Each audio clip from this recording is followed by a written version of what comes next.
Hey guys, welcome back to the channel. Don't forget to like, comment and subscribe for more. Daniella has released a video on her YouTube channel. Be sure to subscribe. She has come out and explained this whole, what can I even call it, boob gate, flashing gate that happened on Kingpyn at their last event. Me a video of two women at an MMA fight flashing their boobs to the broadcast, the cameras, and he messaged me saying, I think you should do it, fuck it, it's gonna be viral risque clips. And you know, I replied saying, well, now I have your permission, there's nothing stopping me. He went on then to sending me a voice note, giving me his official, unofficial approval, saying this. Hey Daniela, sorry, I'm just in the airport here, so I'll just send you a voice note. Yeah, you have my official approval. Unofficially, I didn't say it, but officially, yeah. Nah, look, it's all good. I just basically, I didn't know what was going on. So you don't get in trouble. I don't get like hassled about telling people or suggesting things for people to do. So no stress there at all. After my victory and after I flashed, I went to enjoy the event ringside, and the promoter came over to me frantically saying, you cannot tell anyone that I gave you permission to do it.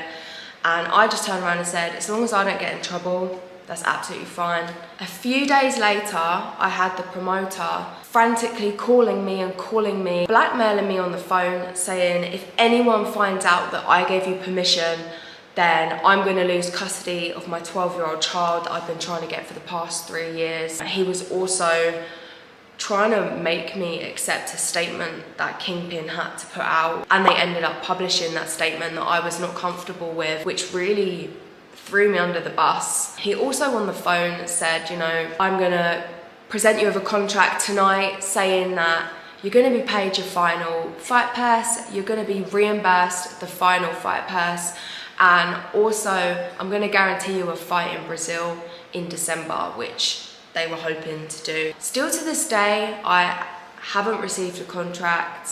I'm owed thousands of pounds contractually. After the phone call, after all of that, I waited weeks and weeks for this contract, and I ended up escalating it to the owner of Kingpyn, who I don't believe knew the truth of what was going on. But when I watched the video, I was like, oh, really?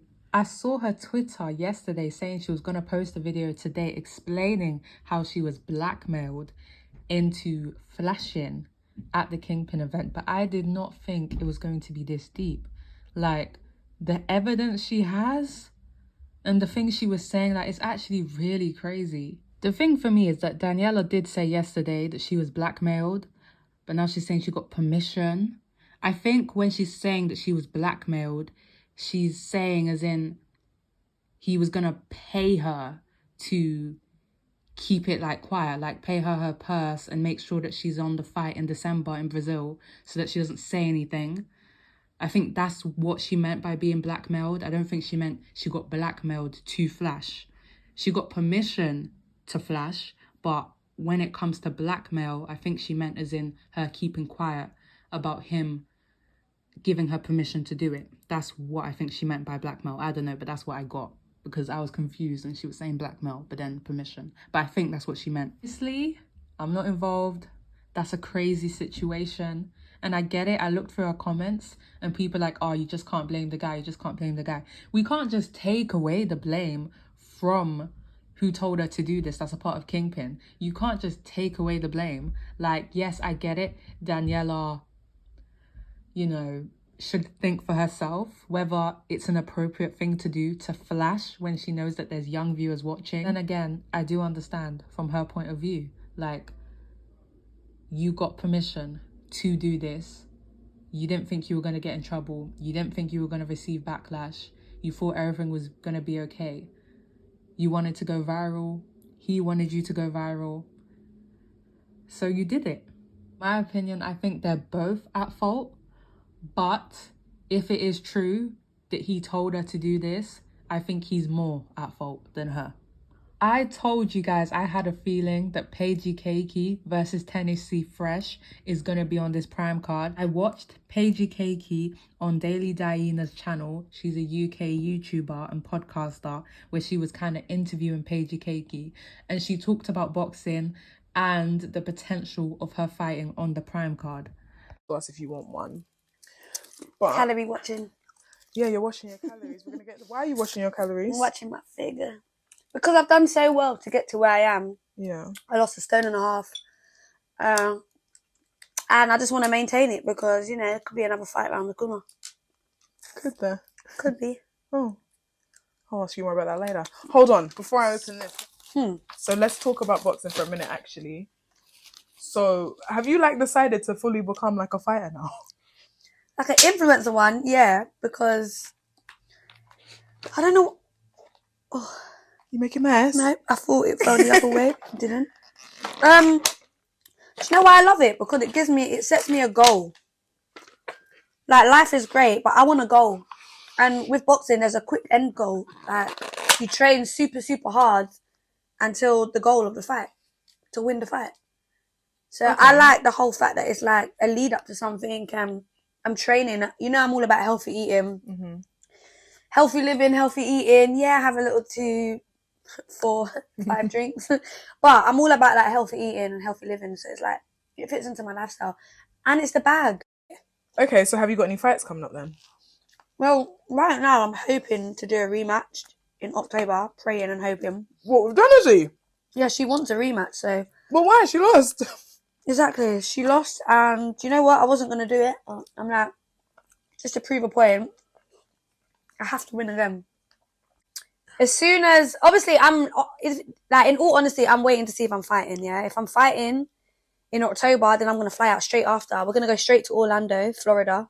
Oh, cute. What I got from that is that she is waiting to hear back if she's going to fight in October, meaning that there's a possibility that Tennessee and her will be having the rematch in October because there is going to be a female fight on this card.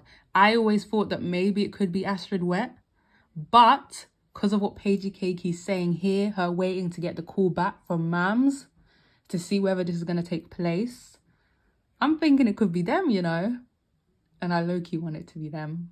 I want to see the rematch. I watched the face-to-face with Dillion Danis versus Logan Paul. I watched it through Vidal's reactions. I just personally prefer to watch videos through reactions. So I watched it through Vidal's reaction. And I actually found it so entertaining. I feel like they sold the fight even more. Fam, it got really dark. Logan was talking about Dillion's dad who passed away. It got really, really dark and real. That was kind of crazy. And the fact that Logan brought out Chance, let me say it in an American accent, because it sounds weird in a UK accent, but he brought out Chance.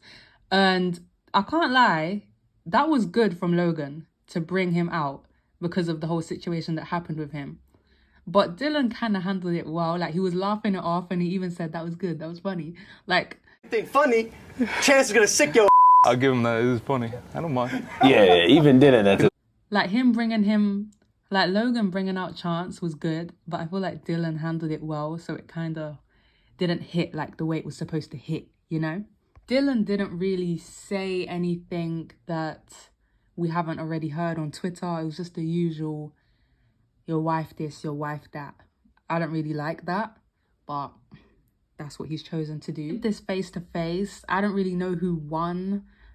I think they were kind of even, but if I had to pick, I would say Logan Paul won this face-to-face. I think he edged it a bit more. Because with Dillion, it's just the delivery for me.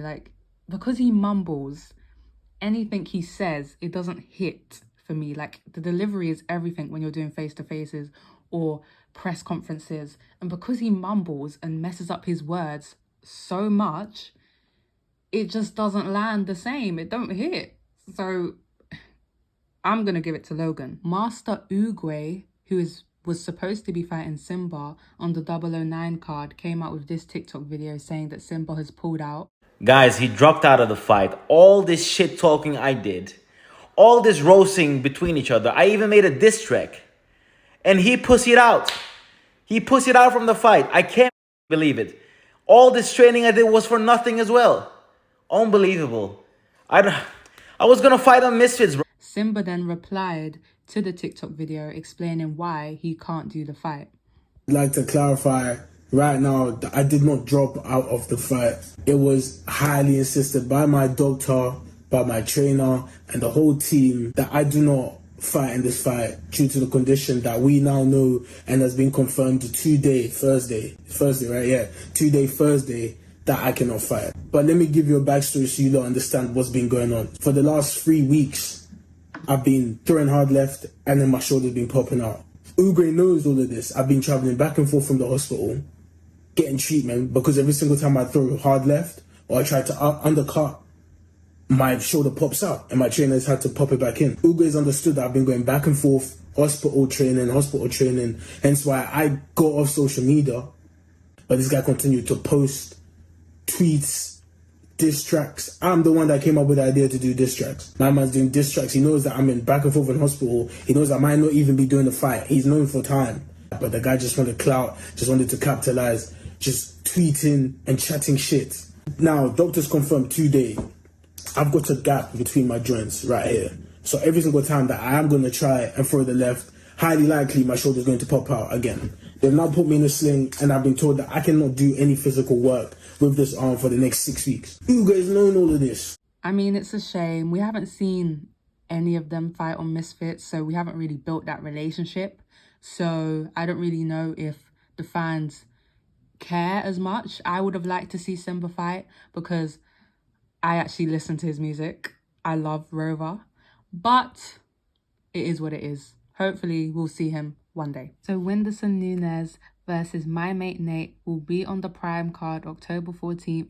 And I'm not gonna lie, I was like, oh, because I do remember Mam saying that he wants people on this Prime card who have been loyal to Misfits and have fought on Misfits before.